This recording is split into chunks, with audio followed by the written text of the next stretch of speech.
Tem muita gente triste porque Casa do Dragão só daqui a 2 anos, né? Mas não fique triste. Todo ano vai ter uma série do universo de Game of Thrones. Pelo menos nos próximos anos, tá?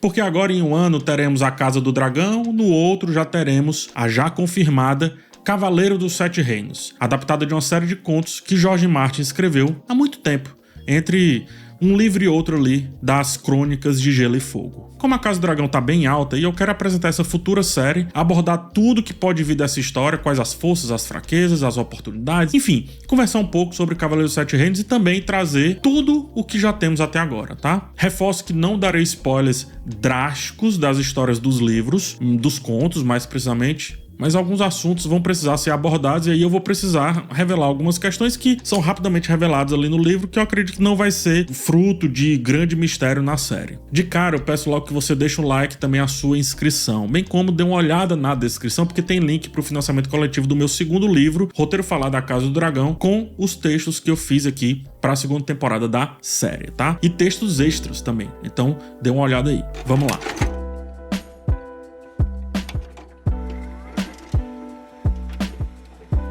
Olha, quem acha que George Martin só escreveu as Crônicas de Gelo e Fogo se engana. Ele sempre lançou contos e sempre enriqueceu a Wikipédia oficial, a Wiki of Ice and Fire, e alguns desses contos que ele escreveu seguem a dupla Dunk e Egg, ou Duncan o Alto e Ovo, seu fiel escudeiro. O primeiro desses contos chama-se O Cavaleiro Andante, que foi lançado em 1998. O segundo conto chama-se A Espada Juramentada, foi lançado em 2003. E finalmente o terceiro conto, que se chama O Cavaleiro Misterioso, e foi lançado em 2010. Todos esses contos estão juntos no livro O Cavaleiro dos Sete Reinos, mas também nos quadrinhos unitários. São bons quadrinhos, por sinal. São difíceis de achar porque os direitos ficaram com a editora Leia, e ela se foi, não está mais entre nós, né? Mas procurando direitinho, dá pra achar pelos sebos. Busca na Amazon, que também tem, eu já vi lá algumas edições, vou deixar aqui na descrição, mas busca, quem sabe, aí na estante virtual. Pode ser que você encontre algum sebo ou então em algum sebo da sua cidade. Mas seguindo, tá? Duncan é um cavaleiro muito honrado,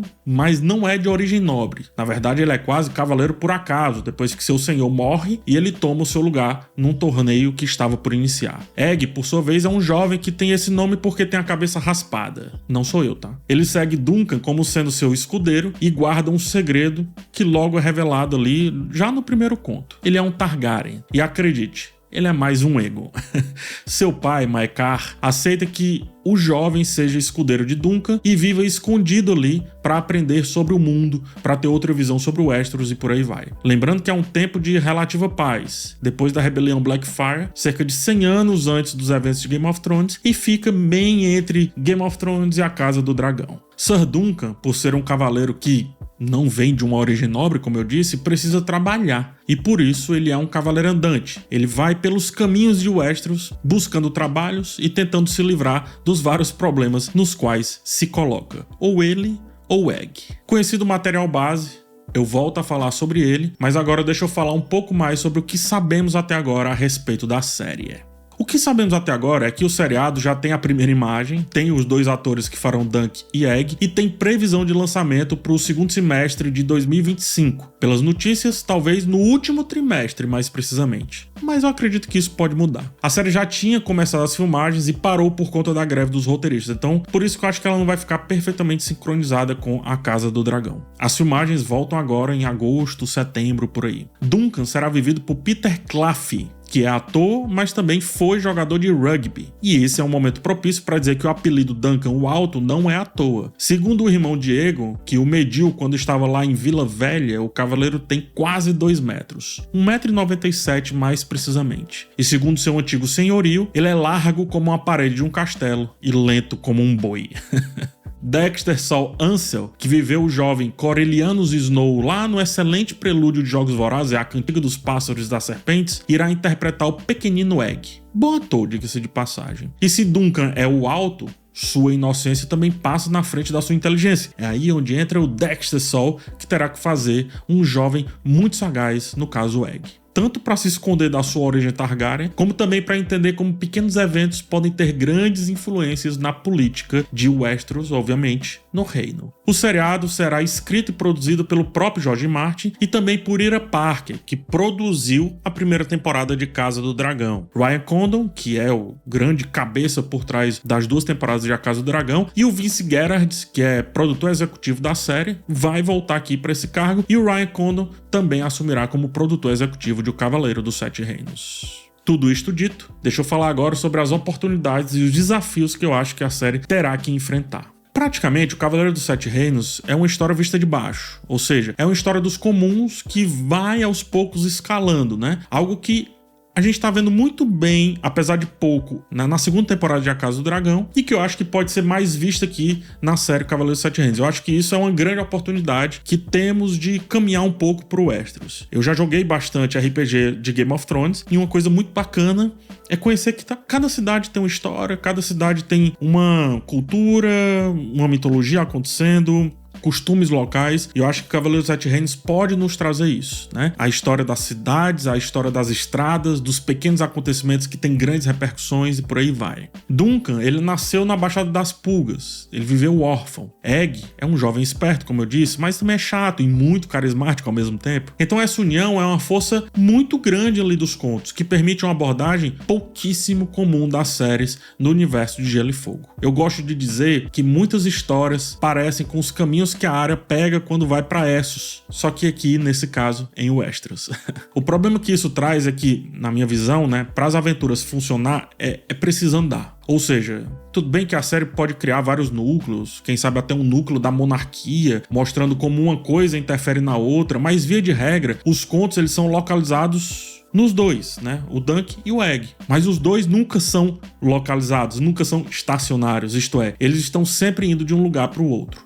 E isso tornaria a série muito cara, do meu ver. Entender como vão resolver isso vai ser muito curioso. Se ficar muito tempo no assunto só, no assunto de um conto só, eu tenho receio de como as coisas vão se desenrolar com a audiência, que é muito ansiosa para que tudo aconteça de uma vez por todas agora. Por exemplo, um dos contos, eu não vou dizer o que acontece, mas um dos contos é uma excelente história do desvio de um rio que aborda a história de 2 famílias nobres. Pode-se fazer a partir desse conto uma espécie de Sete Samurais, né? Uma pegada bem faroeste também, mas vai conseguir ter tanta história para uma temporada inteira? Aí eu já duvido. Game of Thrones ela fica saltando de um núcleo para o outro a fim de garantir ritmo. A Casa do Dragão tem uma grande história acontecendo e 3 núcleos. Como o Cavaleiro dos Sete Reinos vai resolver isso me é muito curioso. Ao mesmo tempo, outra força da série é que ela pode e deve ser mais dinâmica do que assuntos políticos. Não é que os contos não têm política, tem e muito, mas a ação ela é muito presente e ela é protagonista. O primeiro conto, por exemplo, já tem um julgamento por combate de 7.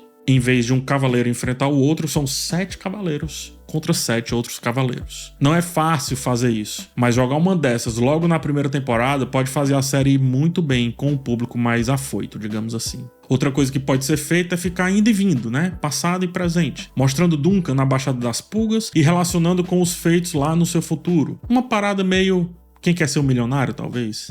Seria curioso. Não sei se funcionaria, mas seria curioso. Os contos, e é importante dizer isso, lidam muito bem com a questão do mistério e do suspense. Todo conto tem uma virada, uma revelação bacana, e apostar nisso é outra oportunidade para o seriado ir bem logo de cara. Mas acredito que não precisa se fixar muito nos contos que já estão escritos, porque senão corre o risco de muitas vezes essas revelações não surtirem efeito, já que as pessoas ansiosas irão lá buscar os spoilers. Nasce daí uma outra grande oportunidade da série, que é abordar coisas que não foram escritas.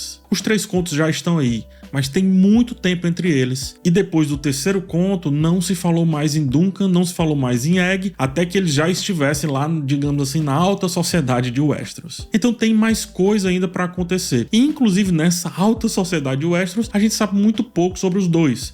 Até isso pode também vingar na série, colocando a série nesse ponto de vista de cima que A Casa do Dragão já faz, Game of Thrones já faz. Inclusive, outra vantagem é fazer a série se passar em Dorne, no norte, em Essos, já que os dois eles realmente andam bastante por esse mundão. Então, por mais que tenha material base, eu creio que seja muito interessante que a série ela não fique só e somente só nisso, mas que crie em cima disso, crie em cima das lacunas que os contos permitem. Se for só transpor, eu não sei se vai ter tanto apelo assim. Agora, uma coisa que não pode ficar de fora, sou eu contra eu mesmo, né? Uma coisa que eu acho que não pode ficar de fora de jeito nenhum é o conto O Cavaleiro Misterioso. Pra mim é o mais complexo dos 3 contos, que tem um excelente tramóia político, suspense, batalha, enfim. Tem muita coisa lá. E coisas que influenciam em histórias grandes de Westeros. PH, onde que a série vai acertar? O que a série precisa acertar pra cravar? Eu te respondo dizendo que se ela acertar no carisma de Duncan, um cavaleiro muito honrado, muito humilde, muito leal, é meio caminho andado. Se acertarem em como as experiências vão moldando o Egg, aí é o resto do caminho sendo percorrido. Duncan lembra muito a Brienne lá em Game of Thrones, né? Que eu gosto da personagem na série, mas eu acho que tem algumas coisas que eles não conseguiram fazer, sobretudo essa questão do carisma. Então, isso precisa ser corrigido, digamos assim, pro Cavaleiro Sete Reinos. E falando em Game of Thrones, me lembra que o Cavaleiro Sete Reinos pode mostrar o queridíssimo Barristan Selmy, afinal ele e Duncan já se enfrentaram. Duncan já apareceu em Game of Thrones, tá? Em Tormenta de Espadas, né? Nas Crônicas de Gelo e Fogo, mais precisamente em Tormenta de Espadas, quando Jaime Lannister admira cavaleiros anteriores, Duncan é citado. O Mestre Aemon, aquele senhorzinho que fica lá com Jon Snow lá em Castle Black, fala que quando se juntou à Patrulha da Noite, seu irmão insistiu que Duncan o acompanhasse até lá. Em Dança dos Dragões, Bran tem visões do passado, olhando através da árvore coração no bosque sagrado de Winterfell, e entre as visões está uma garota esbelta beijando um cavaleiro tão alto quanto Hodor. Os fãs atribuem como sendo o queridíssimo ou amado Sir Duncan, um dos melhores cavaleiros de Westeros, a quem, daqui a pouco, conheceremos mais a partir da série.